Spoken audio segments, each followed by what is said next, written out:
everyone, welcome back to Xylem Learning Anatomies ആണ്. അപ്പോൾ നമുക്ക് ബേസിക് ആയിട്ട് കുറച്ച് സയൻസ് പഠിക്കാം അല്ലേ. അപ്പോൾ എൻ്റെ മക്കളെ എല്ലാവരും ഇതാ ഇനി വരാൻ പോകുന്ന നമ്മുടെ ബേസിക് സയൻസിന് എക്സാം ഫുൾ സെറ്റ് ആക്കാനായിട്ട് റെഡി ആയിട്ട് ഇരിക്കുകയാണ്. അപ്പോൾ കൂടുതലും നിങ്ങൾ എല്ലാവരും ഇപ്പം ശ്രദ്ധിക്കുന്നത് എവിടെ നിന്നൊക്കെയാണ് നമുക്ക് ക്വസ്റ്റ്യൻസ് കിട്ടാന്നല്ലേ. അപ്പോൾ ഇന്ന് മിസ് വന്നിരിക്കുന്നത് നമ്മുടെ അട്രാക്ഷൻ റിപ്പൾഷൻ അല്ലെങ്കിൽ ആകർഷിച്ചും വികർഷിച്ചും എന്ന് പറയുന്ന ഒരു ചാപ്റ്ററിലെ കുറച്ച് ക്വസ്റ്റ്യൻസ് ഒക്കെ ആയിട്ടാണ്. അപ്പോൾ എല്ലാവരും എന്ത് ചെയ്യുക, ഇന്നത്തെ ഈ ഒരു ലൈവ് മുഴുവനായിട്ട് കാണാൻ വേണ്ടി ശ്രമിക്കുക. അതുപോലെ തന്നെ ഈ ഒരു ചെറിയൊരു കോണ്ടന്റ് വീഡിയോയും നിങ്ങൾ കാണാൻ വേണ്ടി ശ്രമിക്കുക കേട്ടോ.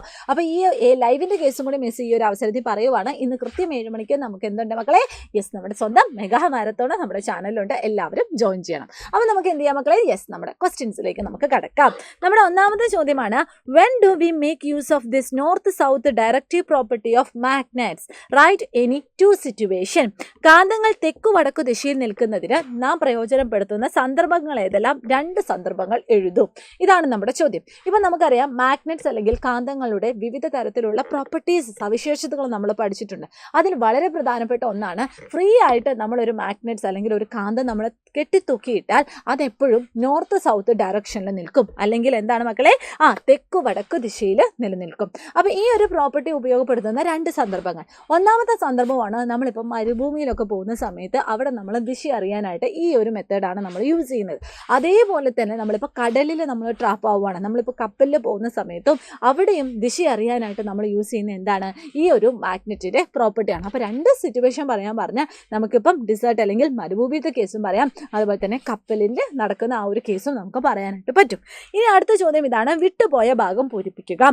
കാന്തത്തിൻ്റെ ഒരേ തരം ധ്രുവങ്ങളെ ഡാഷ് എന്നും വ്യത്യസ്ത തരം ധ്രുവങ്ങളെ ഡാഷ് എന്നും പറയുന്നു. കാന്തത്തിൻ്റെ സജാതീയ ധ്രുവങ്ങൾ ഒരു ഡാഷ് ഉണ്ട്, വിജാതീയ ധ്രുവങ്ങൾ ഡാഷ് ചെയ്യുന്നു. അതാണ് നമ്മുടെ ചോദ്യം. അപ്പോൾ ചോദ്യം നോക്കിക്കോ, poles of the same type in magnets dash and those of the opposite Paul's R dash. Like poles of the magnet dash each other വേറാസ് unlike Paul's dash each other. അപ്പോൾ ഇതിൻ്റെ ആൻസർ എന്തായിരിക്കും? നമുക്കറിയാം ഒരു മാഗ്നറ്റ് നമ്മൾ consider ചെയ്യുവാണെങ്കിൽ അതിന് 2 പോളുണ്ട്, അതായത് ഒരു നോർത്തും ഉണ്ട് ഒരു സൗത്തും ഉണ്ട്. അപ്പോൾ ഒരേ തരത്തിലുള്ള ധ്രുവങ്ങൾ എന്ന് പറഞ്ഞാൽ എന്താണ്, നോർത്ത് നോർത്ത് അല്ലെങ്കിൽ സൗത്ത് സൗത്ത് എന്നാണ് പറയുന്നത്. ഇനി വ്യത്യസ്ത തരം അല്ലെങ്കിൽ വ്യത്യസ്ത തരത്തിലുള്ള പോൾസ് അല്ലെങ്കിൽ ധ്രുവങ്ങൾ എന്ന് പറഞ്ഞാൽ ഒന്ന് നോർത്ത് അടുത്തത് സൗത്ത്, അല്ലെങ്കിൽ ഒന്ന് സൗത്ത് അടുത്തത് നോർത്തും. അതാണ് ഇവിടെ അർത്ഥമാക്കുന്നത്. അപ്പം നമ്മളോട് പറഞ്ഞിരിക്കുന്നത് സെയിം ടൈപ്പ് ആണെങ്കിൽ അതിനെ നമ്മൾ എന്താണ് പറയുന്നത്, ലൈക്ക് പോൾസ് എന്ന് പറയുന്നു. ലൈക്ക് പോൾസ് അല്ലെങ്കിൽ നമ്മൾ മലയാളത്തിൽ സജാതീയ ധ്രുവങ്ങൾ എന്ന് പറയുന്നു. അത് മിസ് അവിടെ എഴുതുന്നില്ല, നിങ്ങൾക്ക് പറഞ്ഞു തരുവാണ് കേട്ടോ. And those of the opposite pole, അതായത് വ്യത്യസ്ത തരത്തിലുള്ള ധ്രുവങ്ങളാണെങ്കിൽ ഓപ്പോസിറ്റ് പോൾസ് ആണെങ്കിൽ നമ്മൾ എന്ത് പറയുന്നു, അൺലൈക്ക് പോൾസ് എന്ന് പറയുന്നു. അൺലൈക്ക് പോൾസ് എന്ന് പറയുന്നു. ഓക്കെ അല്ലേ. ഇനി അതുപോലെ തന്നെ അടുത്ത എന്താണ്, like poles of the magnet dash each other. ഈ ഒരേ തരത്തിലുള്ള പോളുകൾ അല്ലെങ്കിൽ ധ്രുവങ്ങൾ അടുത്തടുത്ത് വന്നാൽ അത് എന്ത് ചെയ്യും, അത് പരസ്പരം അട്രാക്റ്റീവ് ആണോ ചെയ്യുന്നത് അല്ലെങ്കിൽ റിപ്പൾ ചെയ്യുവാണോ ചെയ്യുന്നത്, അത് വികർഷിച്ച് പോകും അല്ലെങ്കിൽ അത് റിപ്പൾ ചെയ്യും. അപ്പോൾ എന്താ പറയുക, like poles of the magnets ripple each other വേറാസ് unlike Paul's attract each other. അങ്ങനെ നമുക്ക് എഴുതാനായിട്ട് പറ്റും. അപ്പോൾ എന്തായിരുന്നു മക്കളെ, ഒരേ തരം ധ്രുവങ്ങളെ നമ്മൾ എന്താ പറയുന്നത്, സജാതീയ ധ്രുവങ്ങൾ എന്നും വ്യത്യസ്ത തരം ധ്രുവങ്ങളെ നമ്മൾ വിജാതീയ ധ്രുവങ്ങൾ എന്നും പറയുന്നു. അതുപോലെ കാന്തങ്ങളുടെ സജാതീയ ധ്രുവങ്ങൾ അല്ലെങ്കിൽ ഒരേപോലെയുള്ള ധ്രുവങ്ങൾ എന്ത് ചെയ്യുന്നുണ്ട്, വികർഷിക്കുന്നുണ്ട്. ഓക്കെ, വികർഷിക്കുന്നു. അതുപോലെ വിജാതീയ ധ്രുവങ്ങൾ എന്ത് ചെയ്യുന്നുണ്ട്, ആകർഷിക്കുന്നു. ഓക്കെ അല്ലേടാ, ആകർഷിക്കുകയും ചെയ്യുന്നു. അങ്ങനെ വേണം മക്കൾ എന്ത് ചെയ്യാൻ, ആ ഒരു ഭാഗങ്ങൾ ഫില്ല് ചെയ്യാൻ വേണ്ടി. ഇനി അടുത്ത ചോദ്യം ഇതാണ്, നിങ്ങൾക്ക് ഇവിടെ ഒരു ചിത്രം തന്നിട്ടുണ്ട്. Observe the figure in which the iron dust is stuck on to the bar magnet, which one is correct and why. മുകളിൽ കൊടുത്തിരിക്കുന്നതിൽ ശരിയായ ചിത്രം ഏതാണ്? അപ്പം മുകളിൽ നിങ്ങൾക്ക് ബാർ മാഗ്നറ്റ്സ് ആണ് കാണാൻ പറ്റുന്നത്.